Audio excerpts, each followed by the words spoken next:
International hearings begin on falsified swine flu pandemic. Infowars.net, Steve Watson. We have the official 47-nation body health board.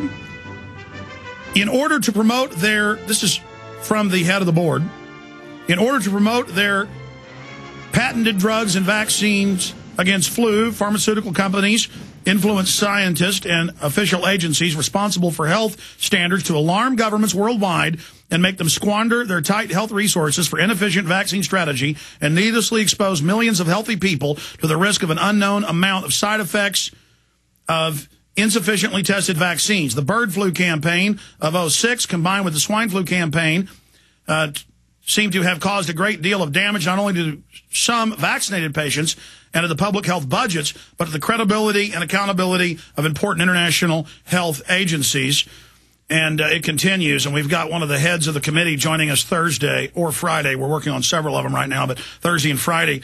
Going back to Mike Adams. Mike, we know that the federal government secretly went into health boards around the country, and this happened everywhere else in the world, a strategic operation, and told them in January and February, flu is coming, it's going to kill millions per state. That's what they told New York State, Indiana, Illinois.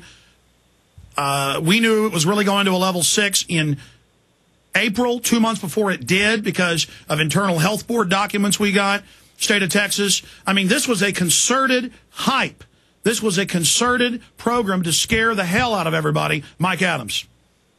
Yeah, absolutely, it was, Alex, and it worked like gangbusters for a very long time. And this is the way that they create demand for vaccines while also creating an engineered shortage of supply.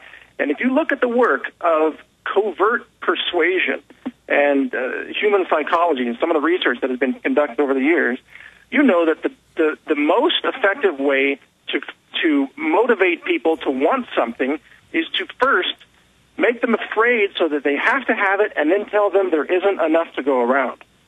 They use this in order to get people lining up for swine flu vaccine, and it worked extremely well.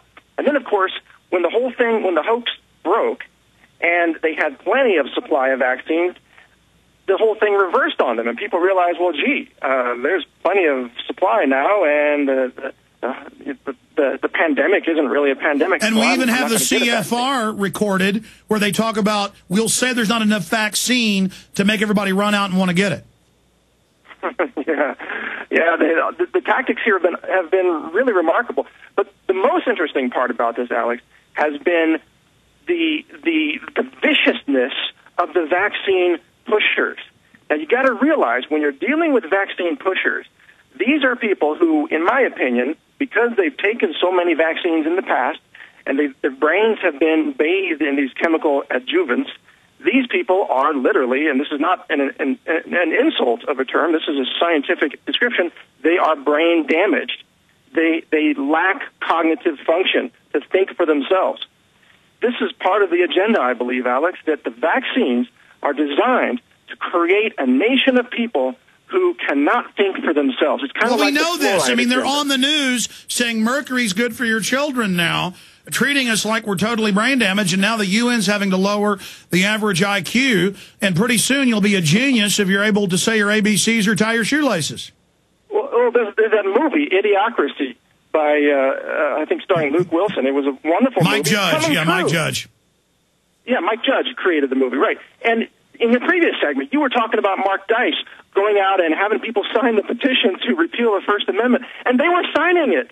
You know, people have forgotten how to think, or they are seriously so brain damaged that they cannot assess. Well, by the way, Mike, that's not your opinion. I mean, we have the sodium fluoride and other chemicals put in the water. They know brain damages. We have government documents where they said they would do it to control people. We know mercury is the most deadly heavy metal for brain damage. We know that they want to drug the population. We have the new Freedom Initiative documents. This is in all the UN documents, how they were going to drug the population. It's the Brave New World.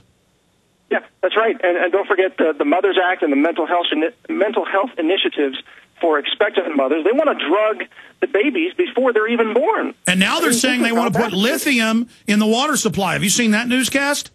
Oh, you know what? I can't keep track of all the poison agendas. There's just too much. By the way, I'm not joking about the CFR audio blog, they put it out where they talked about how they were hoaxing people by saying there wasn't enough vaccine.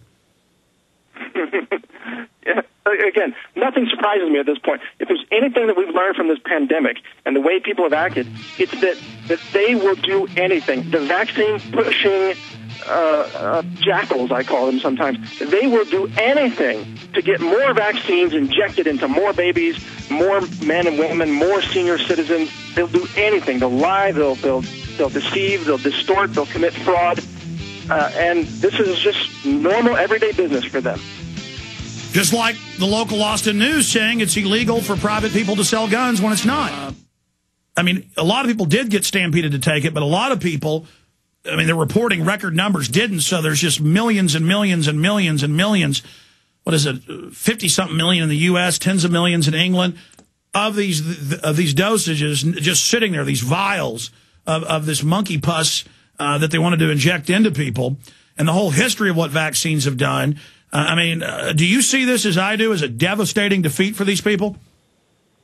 Well, sure it is. Of course, they're going to try to spin it as a success because several million people did decide to get vaccinated because they fell for all the propaganda. But even in America, 4 out of 5 people refused to be vaccinated or just avoided being vaccinated. So what they're going to try to do now is donate these vaccines to third world countries so they can look like they have some human compassion. Truth is, they're only donating them because they can't sell them to anybody. Nobody wants them anymore, and they're too toxic to dump into landfills. That would be an EPA violation. Remember that if you ever think about injecting this stuff into your own body. So they're gonna dump them off to third world countries. Maybe they'll get Bill Gates to come in and sponsor some of that too, because he's all about vaccines in third world countries. They're going to try to claim a victory no matter what, even though they have failed miserably. Yeah, you got to brain damage the third world. His good daddy, former head of the Planned Parenthood, knows that well. And again, this is part of this larger agenda. But you talk about the deaths. We know the bird flu vaccine killed a bunch of people. That's mainstream news. In fact, put London Telegraph up. Death of homeless, bird flu vaccine.